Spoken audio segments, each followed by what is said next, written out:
माथे की बिंदिया दी है वतन के वास्ते। पानीपत में सेना के जवान का भव्य व शाही तरीके से स्वागत किया गया। जवान के सम्मान व समर्थन में सबसे पहले तो एक लंबी रैली निकाली गई, जिसमें जवान के साथ गाड़ियों का एक लंबा काफिला था। साथ ही इस पूरी यात्रा में सैनिक को सम्मान देने के लिए देशभक्ति के गीत चलाए गए थे, जिससे मौजूदा सभी लोगों के भीतर राष्ट्र के प्रति समर्पण व प्रेम का भाव उमड़ पड़ा। रास्ते में जनता ने सेना के जवान को सलामी भी दी। साथ ही इस दौरान बाइक सवार युवकों का एक काफिला भी जवान के साथ उनके सम्मान में साथ ही चल रहा था। सभी में जोश व उत्साह दिखाई दे रहा था। सभी वाहनों पर भारत का राष्ट्रीय प्रतीक तिरंगा झंडा भी लगा हुआ था। वहीं इस दौरान कांग्रेस के वरिष्ठ नेता घरौंडा से BR कौशिक भी जवान के साथ उनकी कार पर ही मौजूद थे और तिरंगा झंडा लहराते हुए चल रहे थे। भारतीय सेना से सेवानिवृत्त हो नायक सूबेदार राजकुमार जब पानीपत के गांव चंदौली पहुंचे तो वहां उनके स्वागत में लोग पहले से ही मौजूद थे। सभी अपने हाथों में फूल मालाएं लिए खड़े हुए थे, तो किसी के पास सूबेदार राजकुमार के सम्मान में उनको पहनाने के लिए फूल माला के साथ साथ नोटों की मालाएं भी थी, तो कोई नायक सूबेदार के लिए गुलदस्ते लिए खड़ा हुआ था। सबसे पहले चंदौली गांव में पहुंचते ही जवान के ऊपर पुष्प वर्षा की गई। इतना ही नहीं, भारत के वीर सपूत एक सैनिक को अपना आदर्श मानने वाले कई लोगों ने उनके साथ सेल्फियां ली और फोटो भी खिंचवाई। वहीं नायक सूबेदार राजकुमार ने भी अपने बड़ों का आशीर्वाद लिया। इस दौरान कई युवा नाच कूद कर अपनी खुशी व्यक्त कर रहे थे। इसके बाद सूबेदार राजकुमार अपने गांव गढ़ शरनाई पहुंचे, जहां ग्रामीणों ने अपने बेटे अपने भाई राजकुमार का जोरदार स्वागत किया। उन्हें पुष्प मालाएं तथा नोटों की मालाएं पहनाई गई। यहाँ किसी ने उन पर पुष्प वर्षा की तो किसी ने राजकुमार को मिठाई खिला अपना आशीर्वाद दिया। सभी ग्रामीण जोश व उत्साह से भरे हुए थे, तो कोई अपने बेटे व अपने भाई राजकुमार को देख भावुक हो गया और उसकी आंखें नम हो गई।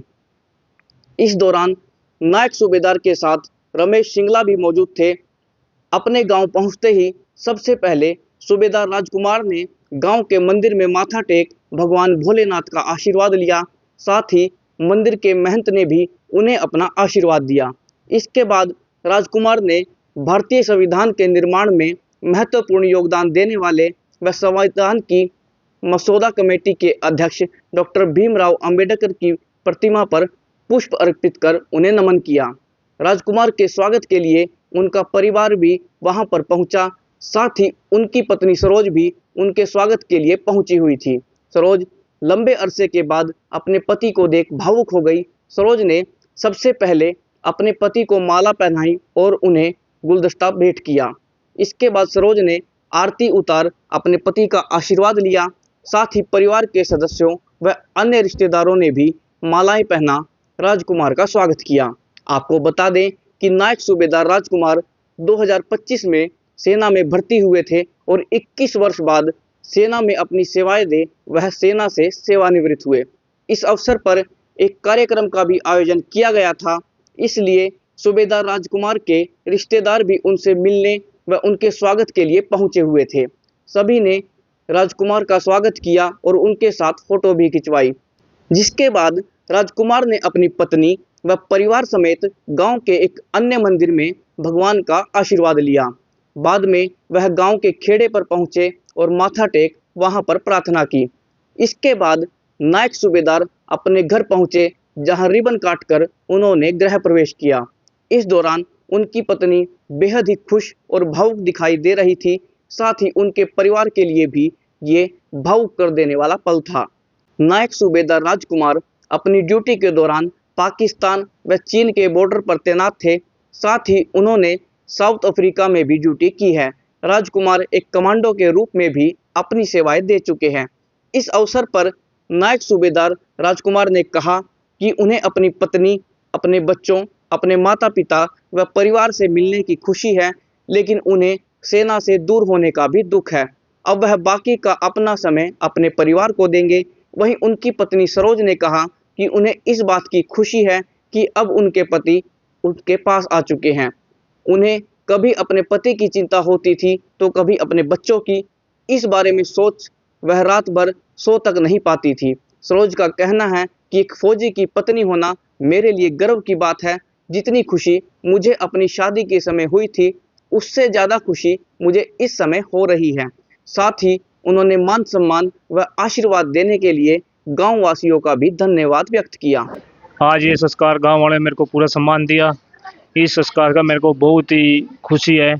और एक जवान जब भर्ती होता है, जिस दिन खुशी होती है, और एक दिन रिटायरमेंट होता है, सबसे ज़्यादा खुशी रिटायरमेंट की होती है। और गांव वालों ने, परिवार ने मेरे को इतनी खुशी दी है कि मैं इसको समझ ही नहीं सकता। इसकी खुशी भी इतनी बड़ी खुशी है कि बहुत, गांव वाला का बहुत बहुत धन्यवाद करता हूँ मैं, तहे दिल से धन्यवाद करता हूँ। मोदी साहब, जब हम सेना के जवानों के बारे में सुनते थे तो बड़ा सोचते थे कि इन्हें जवान क्यों कहते हैं। आज आपको देखकर पता चलेगा कि जवान क्यों कहते हैं। रिटायर हो गए हैं आप, लेकिन लगता है जैसे अभी भी किसी नौकरी को दोबारा ज्वाइन कर सकते हैं। जवान हमेशा 24 घंटे फिट रहता है। लड़ाई के मैदान में हो, चाहे घर में हो, चाहे गांव में हो, चाहे लड़ाई के मैदान में हो, जवान 24 घंटे के लिए फिट रहता है। जवान अपनी ईमानदारी से, सच्चाई से ड्यूटी करता है। फौजी साहब, अपनी नौकरी के बारे में बताएं थोड़ा सा। एक और सवाल भी है, जैसे बच्चा जो है जब स्कूल जाता है शुरुआत में तो रोता है, और जब स्कूल छोड़ता है तब भी थोड़ा भावुक होता है। वो एक भावुक कर देने वाला पल होता है। तो एक खुशी का मौका, लेकिन कुछ भावुक कर देने वाला पल आपके लिए भी होगा ही। भाव है कि खुशी भी है, दुख भी है कि हम आर्मी छोड़ के आ गए। दुख तो इस बात का है कि हम आर्मी छोड़ के आ गए। खुशी इस बात है कि हम अपने परिवार में आ गए, माँ बाप के पास आ गए, बच्चों के पास आ गए, बीबी के पास आ गए। खुशी सबसे बड़ी है। आपने कब ज्वाइन की थी आर्मी? मैंने ज्वाइनिंग 2005 में की थी, और 2005 में ज्वाइनिंग करके आज मैं 2021 साल पूरी करके अपने घर देश की सेवा करके सुख शांति से ठीक ठाक पहुंच रहा हूँ गाँव में।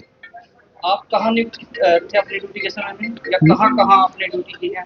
मैंने ड्यूटी बहुत जगह कठिनाई की ड्यूटी की है, और परिस्थितियों में निकला हूँ मैं। मैंने पाकिस्तान बॉर्डर, चीन के बॉर्डर, साउथ अफ्रीका, विदेश में भी नौकरी की है मैंने, कमांडो में भी नौकरी की है, हर जगह नौकरी की है मैंने। आपका रैंक क्या है? नायक सूबेदार। और किस बटालियन में थे आप? मैं 22 जैक राइफल में।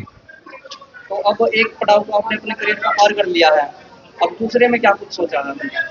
दूसरे में हम सबसे पहले उन बच्चों को पढ़ाऊंगा, लिखाऊंगा, और अपने बच्चों की सबसे मेरा मेन मुद्दा है कि अपने बच्चों को अब पढ़ाई लिखा के अफसर बनाऊं। अच्छा, तब तो बच्चों से मिले, अपनी देवी जी से मिले, आपको माँ बाप से मिले, महीनों गुजर जाते थे। अब एक मौका है उनके साथ रह सके, आप कुछ कीमती समय उन्हें दे सके अपना। हाँ, अभी अपने बच्चों के साथ, माँ बाप के साथ ही मैं कीमती समय दूंगा, और अपने बच्चों को अच्छी तरह से कोशिश करूंगा कि मैं अच्छा पढ़ा लिखा के मेरे से भी बड़ा अफसर बने मेरा बच्चा। नाम क्या है? मैं नायक सूबेदार राजकुमार। मेरे पति घर आ गए, मेरे को बहुत खुशी है। और तब मेरे से दूर रहते थे तो मेरे को बहुत चिंता होती थी, और मैं कभी कभी ज़्यादा ही भावुक भी हो जाती थी। और मेरे को बहुत खुशी है, और ये ठीक ठाक आ गए हैं। और इन्होंने बहुत सारे ऑपरेशन पे भी गए हैं। ये इन्होंने पाकिस्तान में भी ड्यूटी की है, और लेह लद्दाख में भी गए हैं। इन्हें बहुत कठिनाइयों का सामना किया, बॉर्डर पे बहुत ही कष्टी ड्यूटी की है। मेरे को बहुत परेशानी होती थी जब मेरे को पता चलता था कि मेरे पति इतनी हार्ड ड्यूटी कर रहे हैं। मेरे को रात रात भर नींद नहीं आती थी। मेरे को कभी इनकी चिंता होती थी, कभी अपने बच्चों की चिंता होती थी, तो मैं बहुत भावुक हो जाती थी। आप अभी भी भावुक हो चुकी हैं। अच्छा, एक थोड़ा सा ऐसे ही आपने वैसे जवाब तो दे दिया, लेकिन थोड़ा कठोर सवाल है एक पत्नी के लिए, एक महिला के लिए। जी। पति ड्यूटी पर है, सेना में है, और एक सैनिक जब सेना में भर्ती होता है तो उसका आगे का नहीं पता होता। हाँ, ये तो है। मैं फिर भी भगवान पे विश्वास रखती हूँ, और मैं हर वक्त यही अच्छी थिंक रखती थी कि जो भी होगा अच्छा ही होगा। और आज भगवान की दया से अच्छा ही हुआ, और मेरे पति ठीक ठाक घर आ गए हैं। मेरे को बहुत खुशी है, और एक फौजी की पत्नी होना मेरे को बहुत गर्व की बात है मेरे लिए। और मैं अपने पति पे और अपने बच्चों पे बहुत गर्व करती हूँ। हालांकि अपने गांव में ही आए हैं, लेकिन एक ऐसा माहौल था क्योंकि एक बहुत समय बाद आप दोनों मिले हो, तो ऐसा लगा जैसे शादी ही हुई है, मालाएं भी डाली गई, आशीर्वाद भी लिया गया, बड़ों का भी, भगवान का भी। और ये ऐसे आए जैसे कभी बारात लेके जाते हैं, हालांकि अपने ही गांव में है, लेकिन ठीक उसी तरीके से आए हैं। लेकिन जिस दिन मेरे को शादी करके लेके आए थे, एक तो उस दिन मिली थी ऐसी खुशी, और एक उससे भी ज्यादा खुशी मेरे को आज मिली है। उससे भी ज़्यादा खुशी मिली है। और गांव वालों ने, पूरे गांव ने मेरा इतना जोरदार और मेरे पति का इतना जोरदार स्वागत किया। मैं तहे दिल से उनकी आभारी हूँ। मेरे को बहुत खुशी हुई। गांव वाले ने हमारे को इतना मान सम्मान दिया, और परिवार वालों ने, मैं अपने परिवार वालों की और गांव वालों की बहुत बहुत आभारी हूँ और बहुत बहुत धन्यवाद करती हूँ। आप तो अच्छे से सजी हुई हैं, दूल्हा आपका फौजी की ड्रेस में ही आया हुआ है। एक सैनिक का फर्ज बनता है कि वो फौजी की ड्रेस में ही आए और हर वक्त अपने फर्ज के लिए अलर्ट रहे। इनके बिना बच्चों की परवरिश में भी थोड़ी सी मुश्किल आई होगी। हाँ, बहुत सारी मुश्किल आई है मेरे को, लेकिन ये फिर भी वहाँ ड्यूटी करते करते उन्होंने मेरे को कुछ भी फील नहीं होने दिया। फोन पे ही इन्होंने मेरे सारे काम करवाए। मेरे को थोड़ी कठिनाई तो आती थी, मेरे को महसूस भी होता था, लेकिन ये दूर बैठे भी मेरे हर मुश्किल को एक पल में ही ठीक कर देते थे। और कितना समय हो चुका? मेरी शादी को 14 साल हो गए। मेरा नाम सरोज देवी है।